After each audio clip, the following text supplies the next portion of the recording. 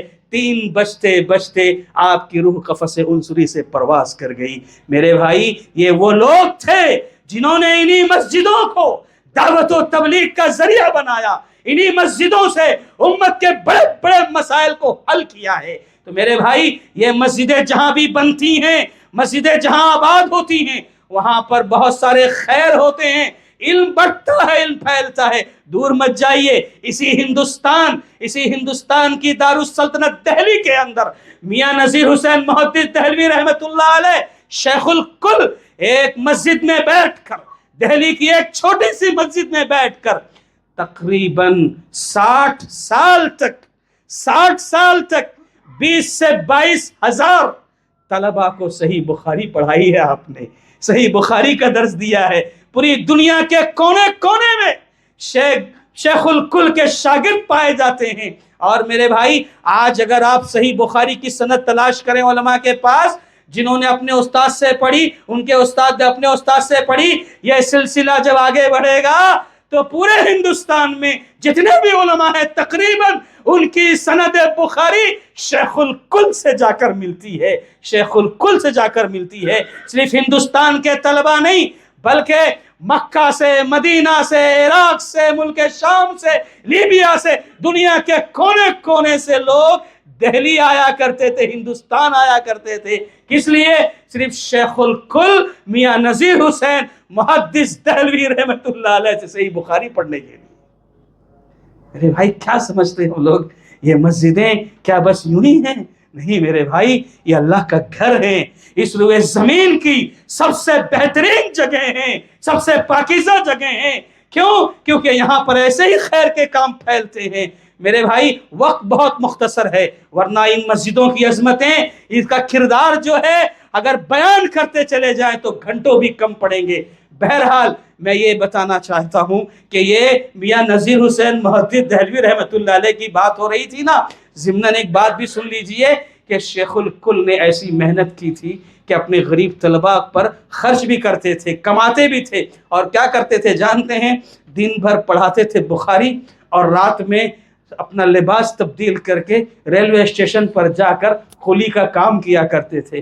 عبدالجبار غزنوی رحمت اللہ علیہ کہتے ہیں ایک مرتبہ وہ بخاری پڑھنے کے لیے شیخ الکل کے پاس آئے ہیں، میاں نذیر حسین محدث دہلوی رحمت اللہ علیہ کے پاس دہلی آ رہے ہیں۔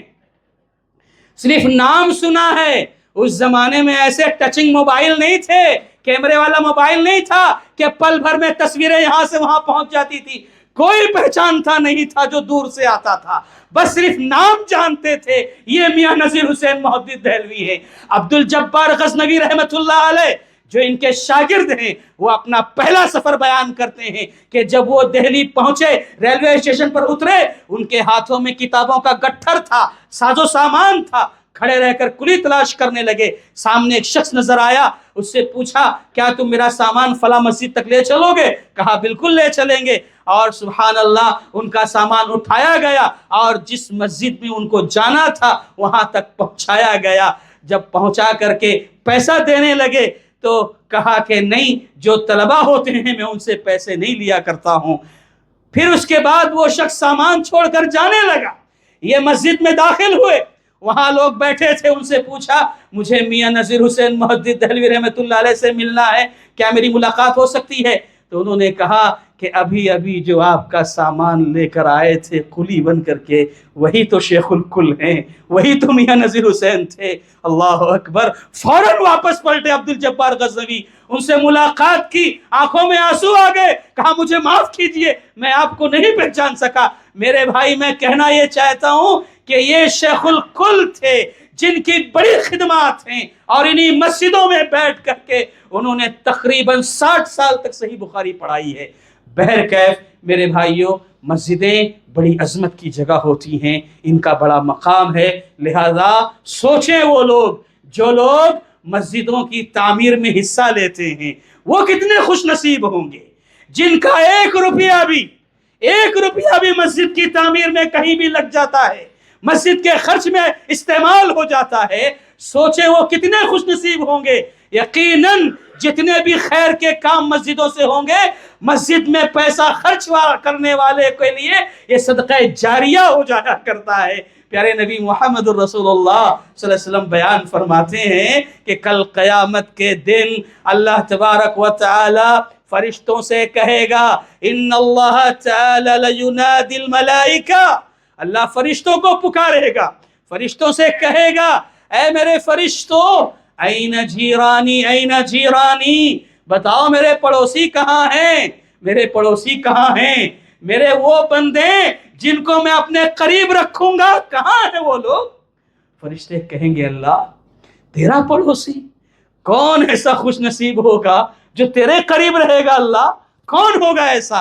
اللہ اس وقت جواب دے گا، اے میرے فرشتوں، این عمار المساجد، این عمار المساجد، کہاں ہیں میرے وہ بندے جو مسجدوں کو بناتے تھے، جو مسجدوں کو آباد کرتے تھے، جو مسجدوں کی دیکھ ریکھ کرتے تھے، جو مسجدوں کا انتظام سنبھالتے تھے، سارے لوگ جو مسجد سے جڑے ہوئے ہیں، جن کا جو بھی تعلق مسجد سے ہے، سب کے سب اس عمار المساجد میں داخل ہیں، اور انشاءاللہ کل یہ سارے کے سارے لوگ اللہ کے پڑوسی ہوں گے، اللہ کے قریب ہوں گے۔ اللہ تعالی ہم سب کو ان لوگوں میں شامل فرما دے۔ میرے بھائی، اسی لیے مسجد کے تعلق سے ایک بات یہ بھی کہی گئی ہے کہ پیارے نبی محمد الرسول اللہ صلی اللہ علیہ وسلم نے بیان فرمایا ہے کہ 7 ایسے خوش نصیب لوگ ہوں گے، ایسے خوش نصیب لوگ ہوں گے جن کو کل اللہ تبارک و تعالی اپنے عرش کے سائے میں جگہ دے گا، اور اس میں سے ایک وہ بھی ہوگا، کون؟ رجل قلبہ معلق بالمساجد، ایسا شخص جس کا دل مسجد سے لگا رہتا تھا، فجر پڑھ لیا انتظار میں ہے ظہر کب ہوگی، ظہر پڑھ لیا عصر کا انتظار، عصر پڑھ لی مغرب کا، مغرب پڑھ لی عشاء کا، یعنی ہمیشہ اس کا دل مسجد میں لٹکا رہتا ہے، کب اذان ہوگی مسجد جاؤں گا، کب اذان ہوگی اللہ کے سامنے جاؤں گا، کب اذان ہوگی اللہ کے سامنے دعائیں کروں گا، کب اذان ہوگی اللہ کو سجدے کروں گا، ہمیشہ اس کا دل مسجد میں لٹکا رہتا ہے۔ تو یہ خوش نصیب لوگ، اور اسی لیے ہمارے سلف اس کا پورا اہتمام کیا کرتے تھے۔ سعید ابن مسیب رحمۃ اللہ علیہ کے بارے میں آتا ہے کہ یہ کہتے ہیں، ما اذن مؤذن منذ 20 سنۃ الا وانا فی المسجد، کہ 20 سال تک مسلسل، 30 کی بھی روایت ہے، 40 کی بھی ہے، 60 کی بھی ہے، ہم 20 کی روایت لے رہے ہیں کہ 20 سال تک مسلسل مؤذن نے اذان جب دی ہے، میں اذان سے پہلے مسجد پہنچ جایا کرتا تھا، اذان سے پہلے مسجد پہنچ جایا کرتا تھا۔ یہ اہتمام تھا مسجد سے جڑے رہنے کا سعید ابن مسیب رحمۃ اللہ علیہ کا۔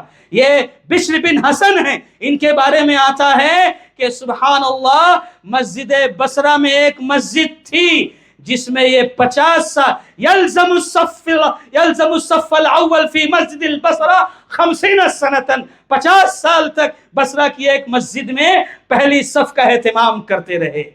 میرے بھائی، ہمارے سلف تھے، ایک نام نہیں، 2 نام نہیں، سینکڑوں نام ہیں ہمارے سلف کے، جن کا تقوی، ان کا طہارت بولتا تھا، ان کی عبادت بولتی تھی، مسجد سے تعلق ان کا ایسا تھا، ان کا کردار سبحان اللہ، کہ بہت سارے غیر مسلم بھی ان کی عبادتوں سے، تقوی سے، طہارت سے، اخلاق و کردار سے ان کو جب دیکھتے تو متاثر ہوتے، اور متاثر ہو کر اسلام میں داخل بھی ہو جایا کرتے تھے۔ اللہ خود کہتا ہے نا ایک جگہ، ربما یود الذین کفروا لو کانوا مسلمین، کبھی ایسا ہونا چاہیے کہ یہ غیر مسلم مشرک کافر جب تمہیں دیکھیں، مسلمانوں کو دیکھیں، مسلمانوں کے کیریکٹر کو دیکھیں، مسلمانوں کی عبادت و بندگی کو دیکھیں، تو وہ بھی رش کریں، تمنا کریں، خواہش کریں، کاش ہم بھی مسلمان ہوتے تو کتنا اچھا ہوتا۔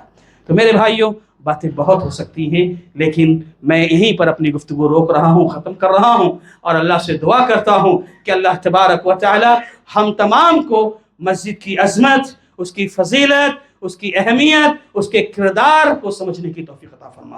اے اللہ جہاں کہیں بھی مسجدیں بنتی ہیں، مسجدوں کا جہاں کہیں بھی کام ہوتا ہے، کچھ نہ کچھ حصہ ہمارا بھی اس میں لگ جائے، اللہ ہمیں اس کی تو توفیق عطا فرما۔ اللہ ہمیں دنیا میں عزت کے ساتھ رکھنا، ہمارا خاتمہ ہو تو ایمان بالخیر پر ہو، آمین۔ بارک اللہ لنا ولکم فی القرآن العظیم ونفعنا وإیاکم بالآیات ذکر حکیم رب الحلیم۔